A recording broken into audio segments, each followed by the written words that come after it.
I can say with all confidence there's nothing minor about the minor prophets.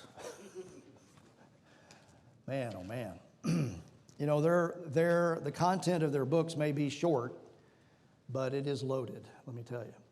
Today we're going to talk about Micah. I'll put this in a little more historical context here in a moment. But the thing that really came across to me about this is, as the title of the lesson says, the testimony of God. You know, if you pay any attention at all to the news these days, which maybe not be recommended, but if you do, you realize the importance of testimony, particularly in our court system, at Congress, all over the place. And there's a lot said about good testimony, bad testimony, truthful testimony. But when it comes to God's testimony, by the way, our text is Micah 1 and 2.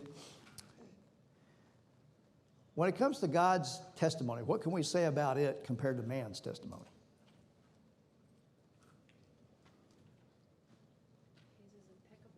It's impeccable, okay. What? Oh, there's a few extras. When we say a testimony is unimpeachable, what do we mean?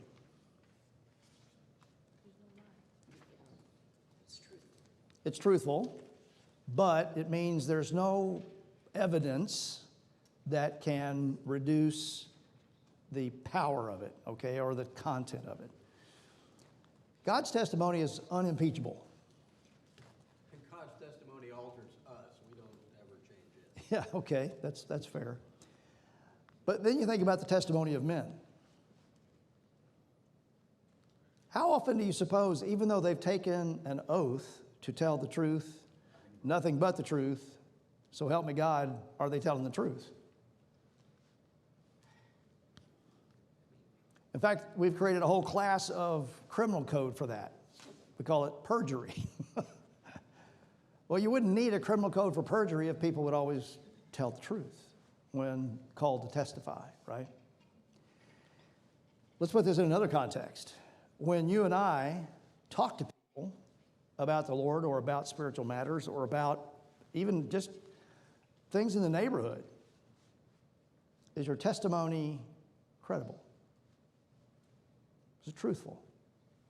Is it unimpeachable? Is there some set of facts that will be revealed later that will take your testimony and turn it upside down? That's never going to happen to God, okay? But it does happen to men frequently. I'm not going to call out any names, but again, if you're paying attention this week, there's been a huge fight over the testimony of one individual. And the things that he wrote personally, the things that he said in public, plus the things that he's saying now. And it gets to the point where he said, can you believe anything this guy says? And I believe the short answer to that is not really. It doesn't have any credibility. It's gone. It's shot. Well, what happens when a Christian's testimony is shot? You're not any good anymore. Yeah, but it's even worse because then they attribute your testimony to the Lord. Say it a little louder. And it's worse because they attribute your testimony to God. They'll attack it to him. Isn't it funny that when we do good and honorable and trustworthy things, people want to give us the credit, not God? But when we do evil, upsetting, or other kinds of things, people want to blame God for it. Isn't that funny how that works? You're going to see some of that in the book of Micah today. Key verse number 1. Hear, all ye people. Hearken, O earth, and all that therein is. And let the Lord God be witness against you, the Lord from his holy temple. I have a lot of comments about that verse, but this is the main one. Why is that message directed to all ye people, the earth, and all that therein is? Because God created everything. Okay. Everybody and everything. All right, good. Some people look at the book of Micah and say, oh, that was a message for the northern kingdom, specifically, the southern kingdom, specifically 3 kings, right? And that's in verse 1. But in verse 2, when he starts speaking, that's where the message was delivered, but who's the message for? It's universal. Yeah. So, as I said a moment ago, there's nothing minor about the minor prophets, as they're so called, okay? It's just that Micah's call is focused on this, and we'll talk about that today. Make no mistake, everything he says here today is for us, despite the fact it was written over 3,000 years ago. Key verse number 2. For behold, the Lord cometh forth out of his place, and will come down and tread upon the high places of the earth. Okay, so And the mountains shall be molten under him, and the valleys shall be cleft as wax before the fire, and as the waters that are poured down a steep place.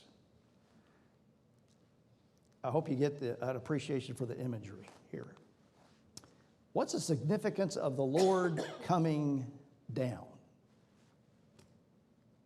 Did you catch that? You were about to make a comment. I cut you off. Go ahead. well, just you tread. We kind of there's 2 kinds of meanings there. One, you just walk around and visit, and then there's what really gets there in the next verse. Like, okay, this is bringing some devastation. Treading upon is like an army knocking over a city and marching around on the rubble. There's a Virginia license plate you can buy that says, "Don't tread on me." Right. What's that all about? Don't trample me. Has a snake on it. It does have a snake on it. So the Gadsden flag. Where does that come from? Well, is it the one that in Genesis where it says, you will crush his head with your heel? Oh, that's not where this comes from, but that's a good thought. No, it's called the Gadsden flag, and I think Gadsden was in Revolutionary War times. That was a flag of the revolution to overthrow King George. And where was he from? Not quite. I'm not 100% sure. It's a state we now know as Vermont. Isn't that interesting? How far have they come from their history? But anyway, that's another discussion.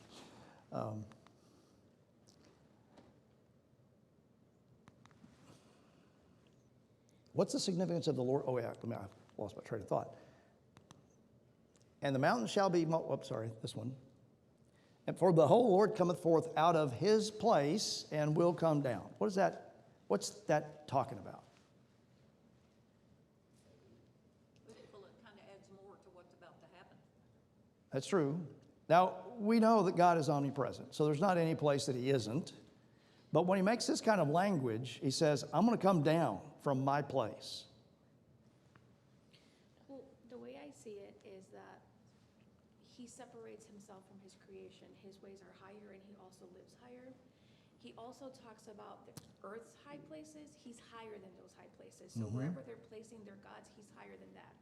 And he's coming down to creation. He has to not take away, I don't know how to say that in English.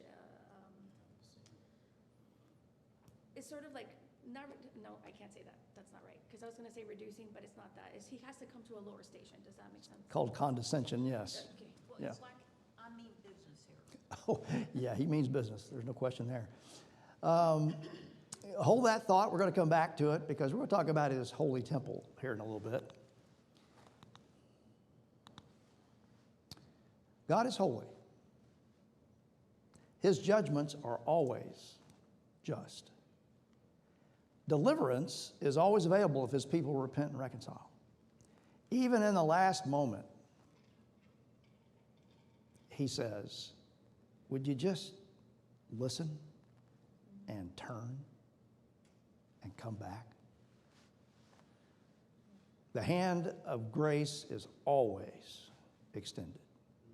Even in this really terrible thing we're about to read here.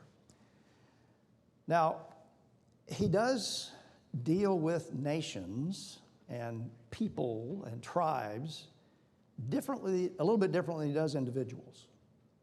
Because once he declares that this nation, this tribe, or that people is done, they're done.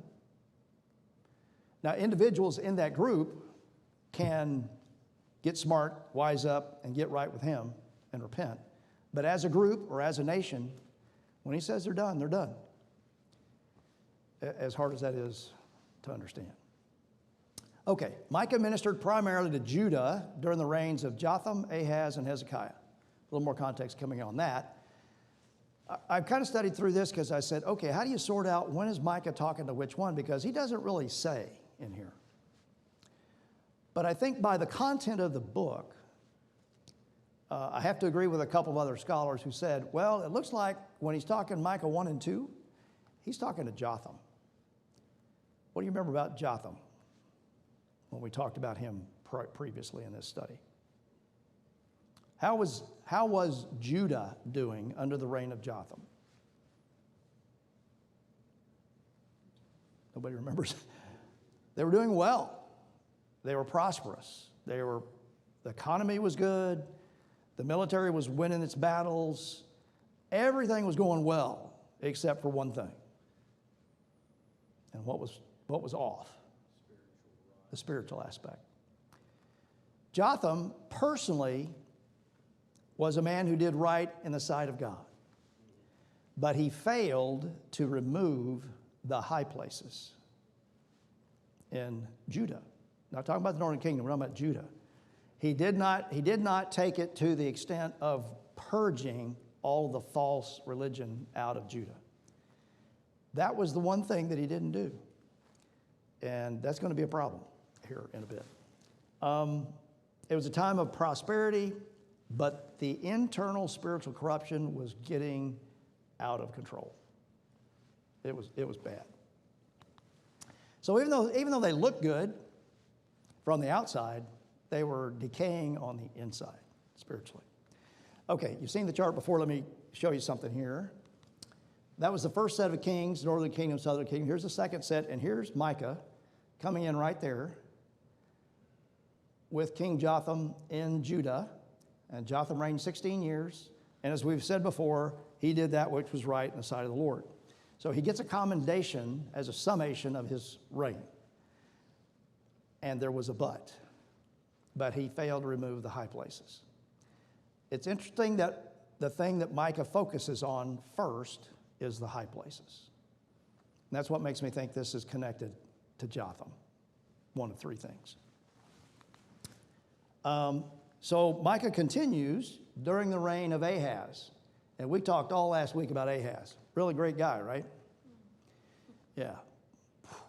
And so you would imagine that the messages that God gave to Micah during Jotham's reign would be a little different than the ones during Ahaz's reign.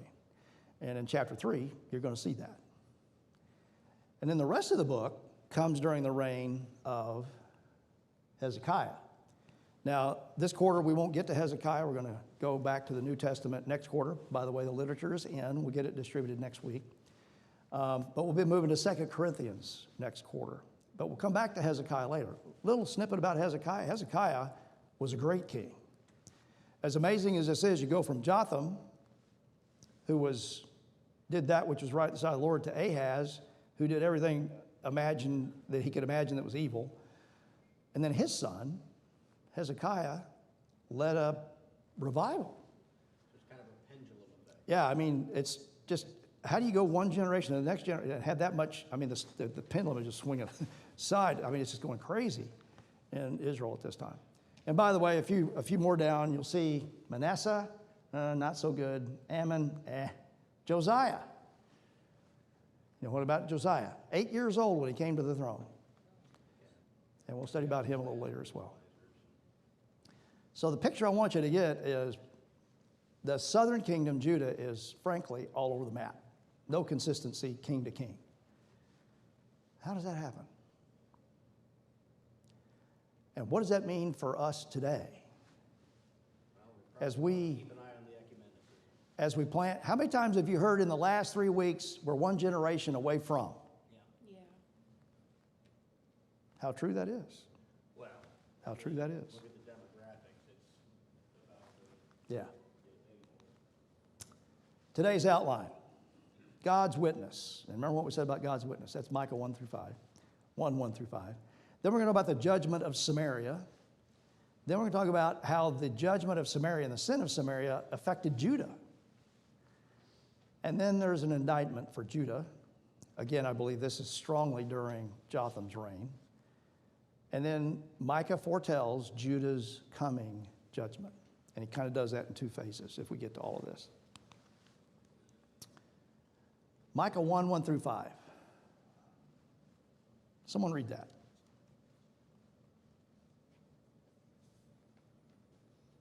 And I apologize for the words that I have trouble pronouncing, but go ahead. All right. The word of the Lord came to Micah, the Morasite, in the days of Jotham, Ahaz, and Hezekiah, kings of Judah, which he saw concerning Samaria and Jerusalem. Hear, all ye people, hearken, O earth, and all that therein is, and let the Lord God be witness against you, the Lord from his holy temple. For, behold, the Lord cometh forth out of his place, and will come down, and tread upon the high places of the earth, and the mountains shall be molten under him, and the valleys shall be cleft, as the wax before the fire, and as the waters that are poured down a steep place. For the transgression of Jacob is all this, and for the sins of the house of Israel. And what is the transgression of Jacob? Is it not Samaria? And what are the high places of Judah? Are they not Jerusalem? Thank you. There's a progression in those 5 verses, and I want you to see this. He starts off by saying, hear all people of the earth, right? But in verse 1, at the very end, he said, this is the word of the Lord that came to Micah, which he saw concerning what? Samaria and Jerusalem. Now, we think of Samaria as being a region. In this day, Samaria was a city, okay? It was the capital of the northern kingdom, which consists of the 10 tribes of Israel, okay? Samaria was a city. We know approximately where it was located. One reason it's hard to find now is because of what God said was going to happen to it. It got hammered that hard. That's exactly right. Jerusalem, we have no problem finding, right? We know where that is. But Samaria kind of got wiped off the map, not literally. Now, he begins by saying, this is the word of the Lord that came to Micah, which he saw concerning Samaria and Jerusalem. Now, watch this. In verse 2, the audience is expanded from 2 cities to what?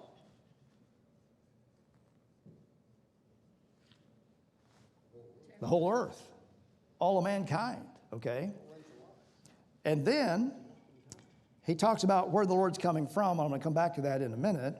He talks about the impact of the Lord treading on the earth. We'll come back to that. But then look at verse 5.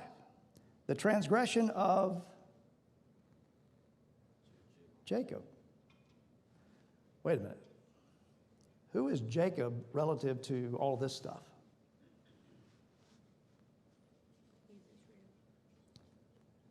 What did Micah just do?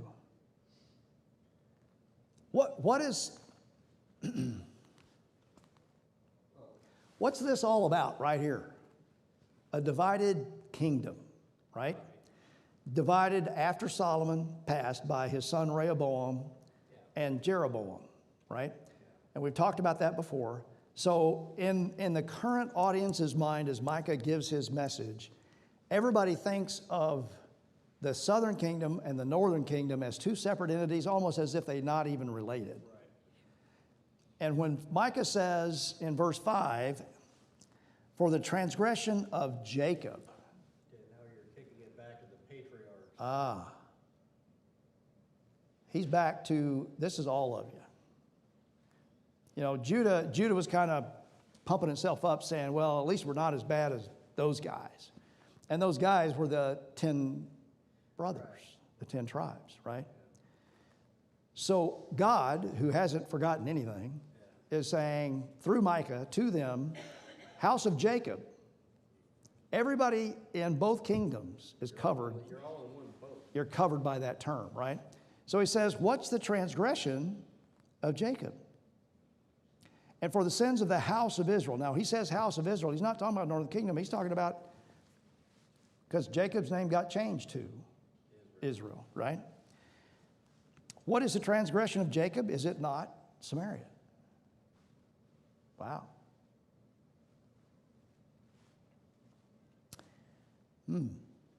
And what are the high places of Judah? Is it not Jerusalem? What was the principal spiritual idea or concept that Jeroboam introduced that split the kingdom? What did he tell the people of the northern tribes, the 10 tribes? You don't have to go to Jerusalem to worship God. I've set up these altars all across the land. And you don't have to go down to Jerusalem. By the way, where was the prescribed place to go and meet with God? Jerusalem, in the temple. And Jeroboam was purposely undermining that because he didn't want the people going back down because he was afraid the country would reunite if that happened. So declaring the political independence, he was also declaring the spiritual independence. Yes. In fact, I would argue the spiritual breakaway was more impactful over time than the political one.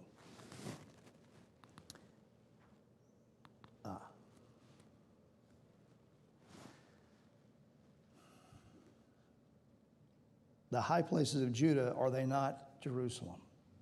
When you see the term high places, that does mean elevation. Right. But that's not why they're called high places. Just the physical, it's not the topography of the land that's important here. What's going on in those high places?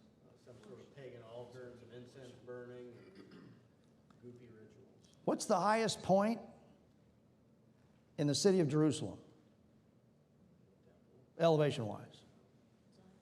The Temple Mount. What's on the Temple Mount? An altar to an idol. As Micah speaks, Jotham's failure was to move that stuff out of the high place. You can get that out of 2 Chronicles and 2 Kings. Okay. Now watch this. Where is the Lord's holy temple? You might be inclined to say Jerusalem, but that's not right. Where is it? Where is it in the book of Revelation? It's in heaven. Everything we see on earth, from the tabernacle to the temple, is a representation, a physical manifestation of what is in heaven. So when it says in verse 2, the Lord God be witness against you, the Lord from his holy temple. You see, there's a temple where God resides that man cannot corrupt and never will corrupt. The temple on earth can be and has been corrupted. Think of also all the times that a king of Judah has gone into the temple at this juncture and taken things, the gold, the things out of there, and paid them off to some vassal king to keep them from being invaded. They have raided the temple multiple times by the time Jotham comes to power. God's not happy about that. Not happy about all about that. He says he's going to come down from his holy temple and he's going to tread, walk, stomp on the high places. Why would he want to stomp on the high places? They're an affront to his holiness. Let's see. Commandment number 1. Thou shalt have no other gods before me. He's about to invoke what men should have done. Since you won't clear them out, I'm going to come do it. His holiness is a big bulldozer like that. Yeah. The high places of the earth, from God's perspective, represents all these false idols that had come into the land. It was adopted from the Canaanites that they drove out. Might I say that God is furious with Israel about their idolatry? And according to Micah, he's about to do something about it.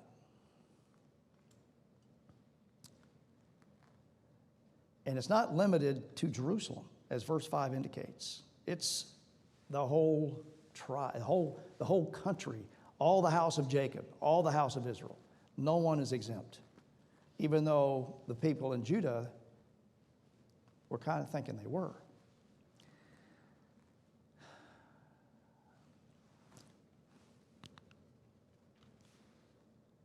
Is there anything to learn about the location of Morish Gath that informs today's discussion? I did ask a question. Here, let me show you a map. Micah, now let me help you out here. There's Jerusalem there, okay? There's Hebron, Beersheba, going down this way. Of course, River of Egypt, that's the Nile down there. Morish Gath is right here in a place called the Shephelah. There's a plain, so here's the plain of the Philistines. Gaza Strip. How have the Philistines been with Israel historically?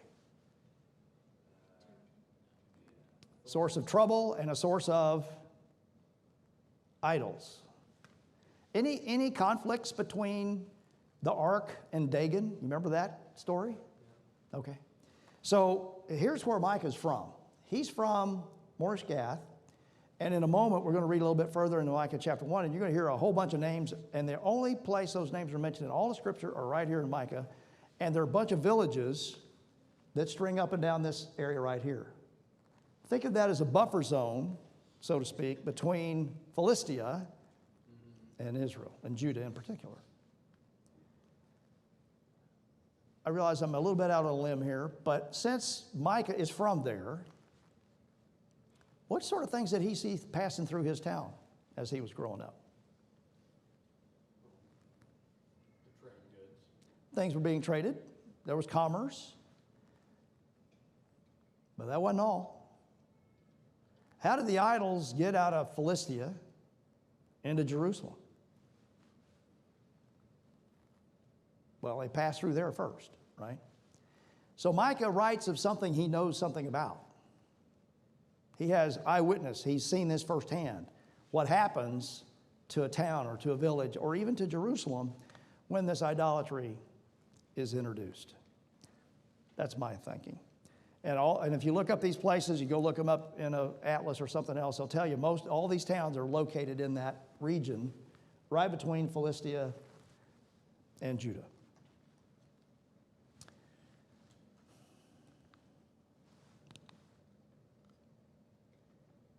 What's the modern day equivalent of high places?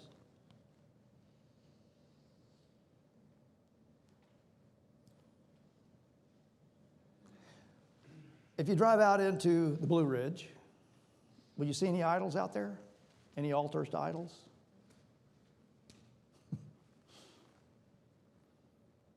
Why don't we seek elevated places anymore?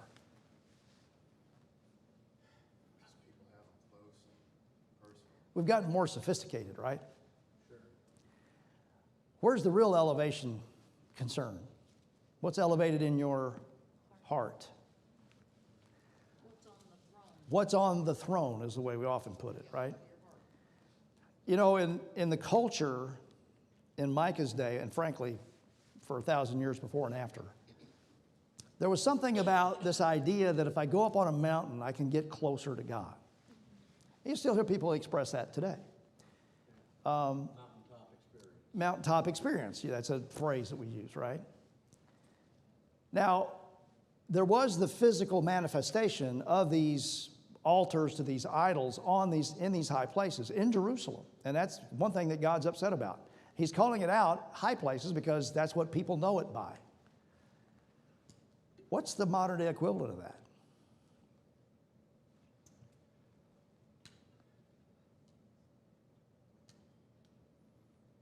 It's not that hard, folks. What's a modern day equivalent of that? Are you talking about the mosque thing over in Jordan? Oh, well, no. He's talking about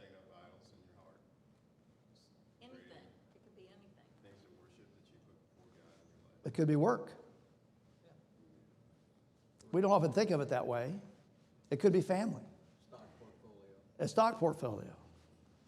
It could be anything that we put in God's place, because that's what these people have done. They have put other manifestations of spiritual things in God's place. So it's so bad that it's even in Jerusalem, in the temple grounds. They've desecrated God's place to meet with his people. Where does God meet his people today?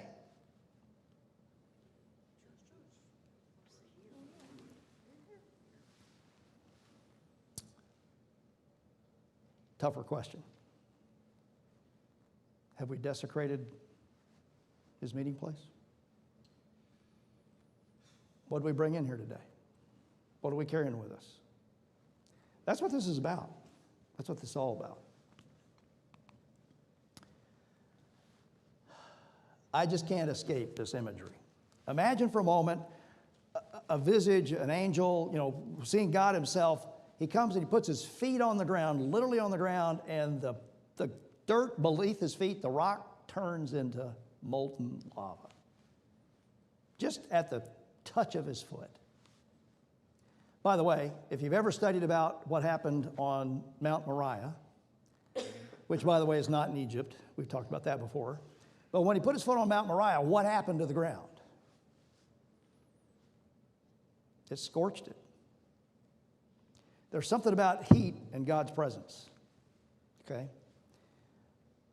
He sets foot on the hills, and they're going to turn into molten. They're going to molt. They're going to... He's describing a volcanic eruption. He is. He literally is. By the way, what happens to wax as soon as you put it in a fire? Any way you can stop that?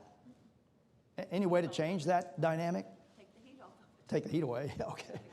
Liquid nitrogen will fix your red eye. Yeah. Yeah, exactly. And then he uses this image. Water rushing down a steep place. Quick little story. I like to fish. I fish for trout, and they're usually, at least where I come from, in rivers that come out from under hydroelectric dams. What's above the dam? A lot of water. In fact, so much water that the water comes out from underneath the dam, it's nice and cold the way trout like it, right? The dams that I typically have fished below are anywhere from 150 to 200 feet high. Lots of water behind that, right? Imagine for a moment that water, taking the top 10 feet off of that dam, and that water coming down the backside of that dam. What's your possibility of standing into that torrent of water as it comes down that steep place? You're gone. You're just gone, right? Along with everything else in its path. Water rushing down a steep place. Why is God giving Micah these images? I think it's because he's establishing his might and superiority over things that we as humans view as immovable. Very good. A little sci-fi lessons. Resistance is futile. Some of you will get that. You know what that's from. It's like you're done. Physically speaking, these are things that man cannot control. Irresistible. Yeah. God's going to come with a fury that man cannot contain, control, resist.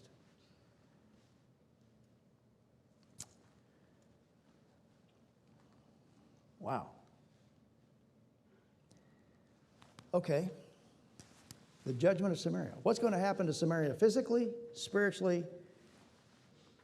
And notice at the end of this that God is going to wail and howl.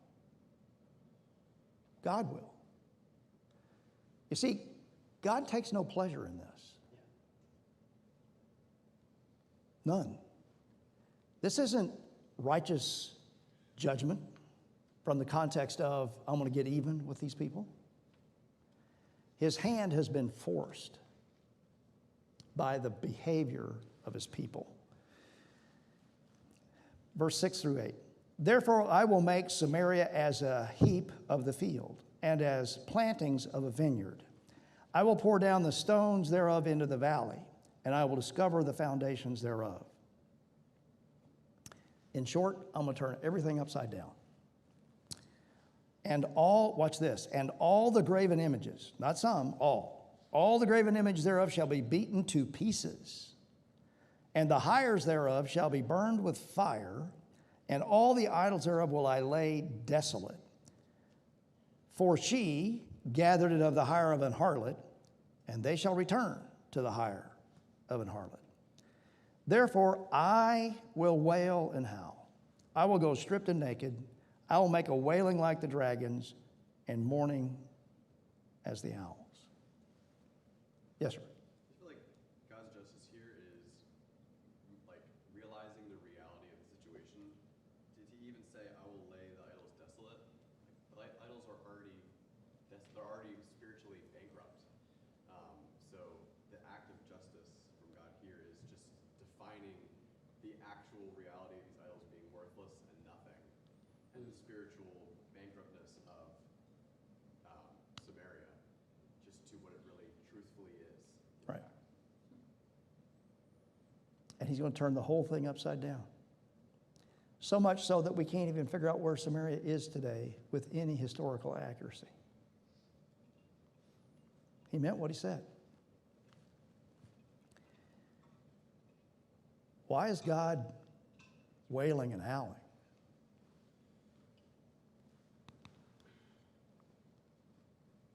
He's sad. He's sad over this. Yeah, there is no victory dance. There's no celebration here. He mourned over the sins of his people. Should we mourn over the sins of our nation?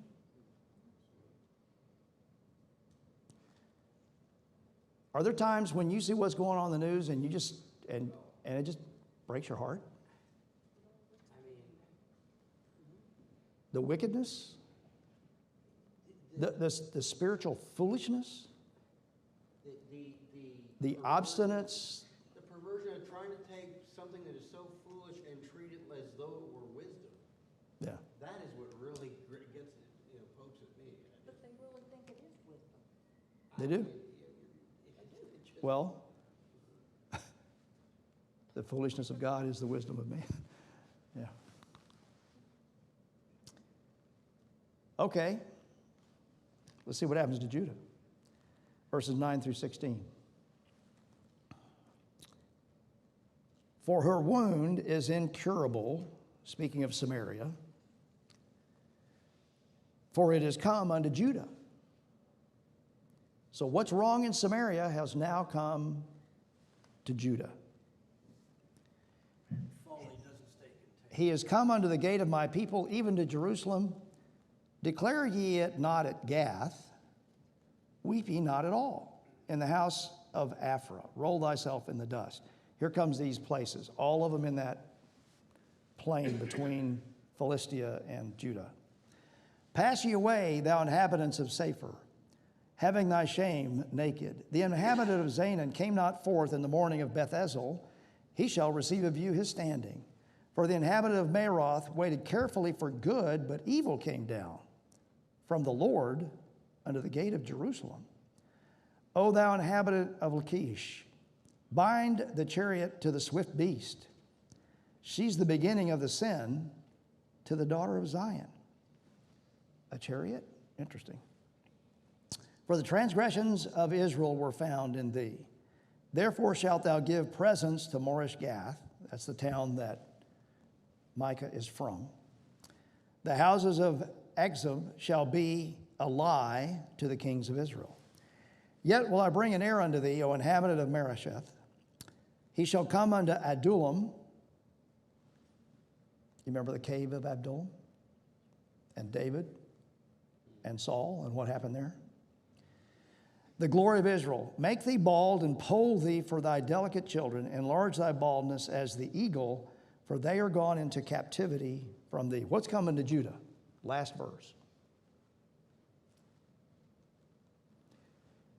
This is in the reign of Jotham. Every military engagement they've had during his reign has been a great victory. They think they are invincible. What did he say in that last verse? You're going to be captives. The only way that happens is for them to be defeated militarily and some opposing force come in and hauls them all away. I suspect even Jotham, when he heard Micah say that, he kind of did this. Oh, come on now, Micah. Can you not see? Do you not see the evidence? We got this. We know how to fight those Philistines. We know how to fight those Syrians and the Assyrians because he had engagements with all of them. And what Jotham in his security was foolish about was he didn't realize why Judah was winning and why the winning was about to stop. Because he didn't understand the impact of the spiritual decline that was going on in the nation. And now we're going to talk about that because chapter 2 is pointed right directly at the leadership and the elite of Judah. Yeah, we already talked about that. Someone read verses 1 and 2 and tell me what's going on. This is Micah delivering this to Jotham, king of Judah. What's going on?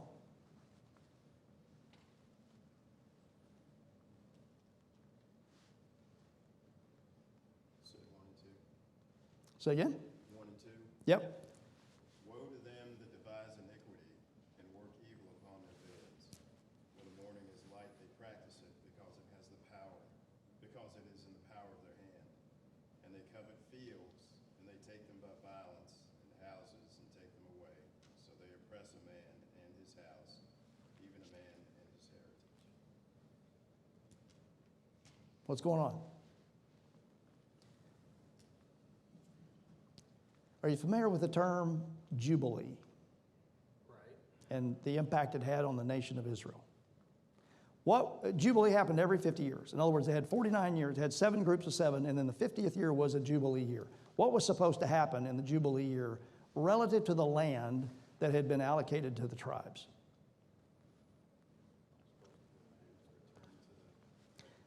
So, men were free to sell or lease their inheritance. By the way, the land was their inheritance. They could sell that off for business purposes throughout that 49-year period. But at the 50th year in the Jubilee, all of the boundaries originally given to the 12 tribes of Israel were to be restored and placed back. How many times did that actually occur in the history of the country? After David, none. At least that we can record in secular or in biblical history. Why am I bringing this up? What's going on here? There's someone devising iniquity, laying in their beds at night, thinking of what they're going to do tomorrow. And the iniquity they're devising is in the power of their hand. What are they after? Verse 2, they want fields, and they take them by violence.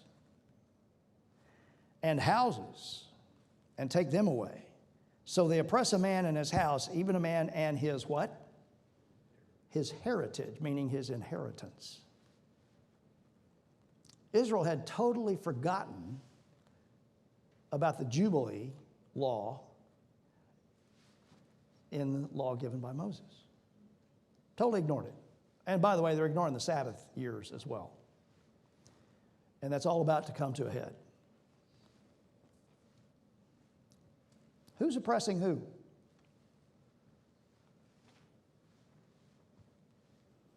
Someone's taking land and someone's losing it. And where is it happening? in Judah. You could understand it going on in Samaria, but it's going on in Judah. Well, it looks like they just threw their brains away. Yeah, that's fair. Not doing anything. They threw the word of God away. Yeah, that's what I'm saying. Consequently, they threw their brains away. By the way, Romans 12:2, renew your mind. And you do that through the word. So if you throw the word away, you are throwing your brains away. Do the rich oppress the poor in our nation today? I realize that's a really loaded question because of some of the political stuff that's getting thrown around. But do the rich oppress the poor in our country today? Say that again. Now, some would be inclined to say, well, it's not as bad here as it is in other places. And I think objectively that's a true statement. But it still goes on. Right? And famously, every now and then you hear it come up in the news. Now, we're not under the law, and this is not Israel, right? So we're okay, right? But as you pointed out, God's word to his people is the same throughout all of it. Yeah, what was verse 2 about? Hear, all ye people, hearken, O earth. So this isn't just for these people, it's for all people. Does God have the ability, opportunity, and motivation to hold oppressors to account? He does, which means he will. You don't want to be an oppressor. Judah's judgment, Micah 2, 3 through 13. We talked about what's going to happen in Samaria. This is going to be about what's going to happen in Judah. Jerusalem specifically. You know, when the Bible reads, therefore thus saith the Lord, what should be the response of a faithful servant? When God talks, we listen and heed, okay? Therefore thus saith the Lord, behold, against this family do I devise an evil, from which ye shall not remove your necks, neither shall you go haughtily, for this time is evil. In that day shall one take up a parable against you, and lament with a doleful lamentation, and say, we be utterly spoiled. He hath changed the portion of my people. How hath he removed it from me? Turning away, he hath divided our fields. What's that all about? The oppressors in Judah had been illegitimately confiscating, taking lands and houses away from those it belonged to. And now we're going to be spoiled. Why is God taking, why are we losing this? Therefore thou shalt have none that shall cast a cord by lot in the congregation of the Lord. I have to admit, I read that this week and I said, God, I have no idea what that means. So I kind of did some research and did some study, and I said, what's that about? Some might consider this esoteric, I suppose, but when they were dividing the promised land under Joshua, and they said, okay, Asher, you get this, and Caleb, you get that, and they were dividing the land, how did they know where the boundaries were?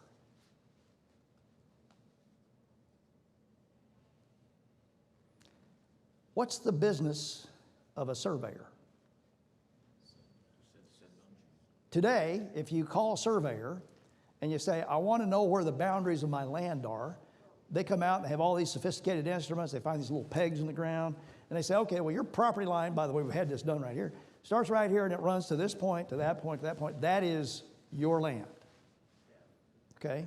So they had boundary stones back in those days. Yeah, I'm not interested in the technology, but look at what this verse is saying. Therefore, thou shalt have none that shall cast a cord by lot in the congregation. In other words, you won't even have the ability to figure out what your property was. They have so disgusted the Lord over the inheritance that he's going to take away their capability to even understand where the boundaries are.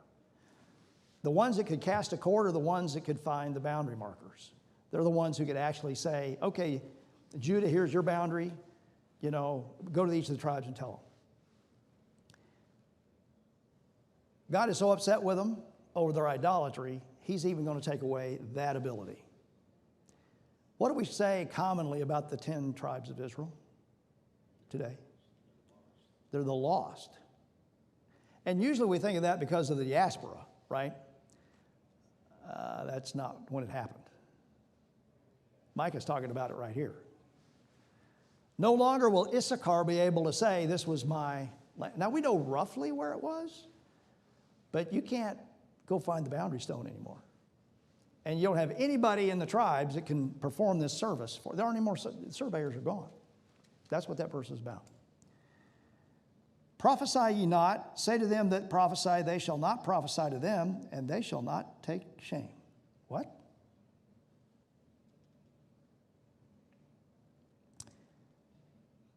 God's going to take away his prophet.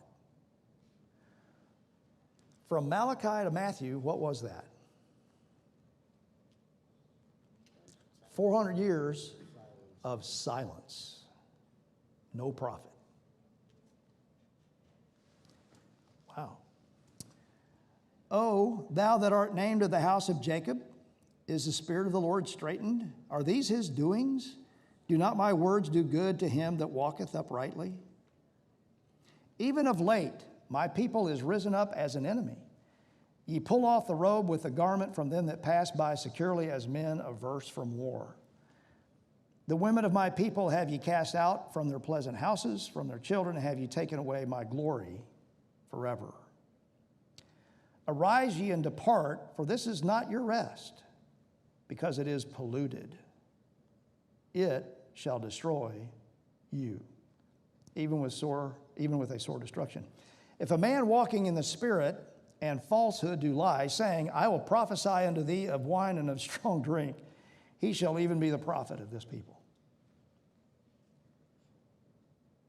God is so fed up with his people's behavior, he's going to let prophets of wine and strong drink be their prophets. They've offended God to the point he's not sending anybody. Yeah.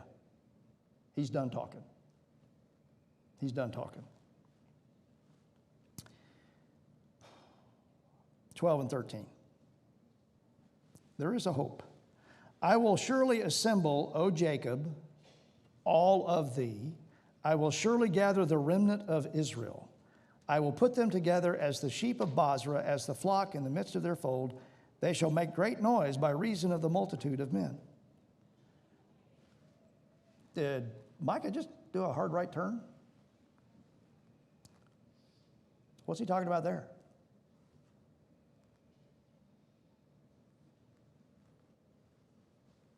At the start of this, I said, even in the last hour,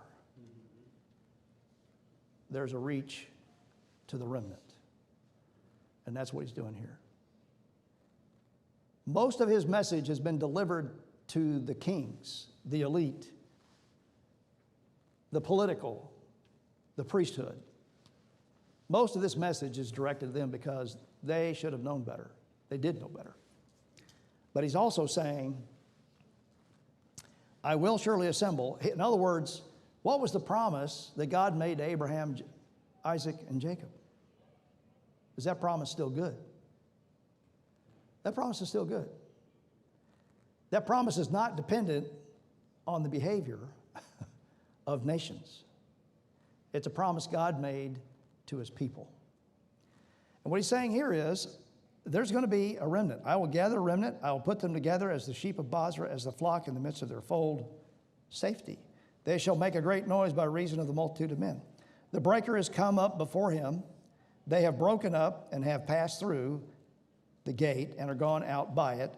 And their king shall pass before them, and the Lord on the head of them. That's a little hard to sort through, I grant. What's he talking about?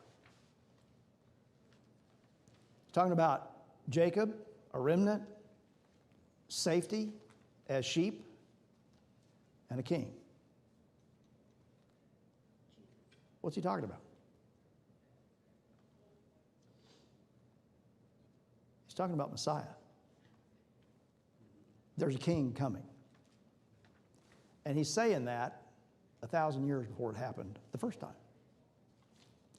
And we don't know how many years before the second time, right? So what Micah does, as most Old Testament prophets do, he knows the long-term end of this, like seeing across a bunch of mountaintops. He doesn't see the valleys in between. He's looking all the way to the end here. All the way to the millennial reign, he's seeing that. Because that's when Israel will be in that capacity and in that role. And he's offering that to the people who are still faithful. You remember when Elijah was despondent, saying, there's nobody left in all the nation, and God told him, I still have 7,000 have bowed the knee to Baal. At every time in Israel's history, there's always been a remnant. All throughout the church age, there has always been a remnant. And there will be until he returns. God has a record straight. Good news if you're right with him. Bad news if you're not. Thanks for your attention.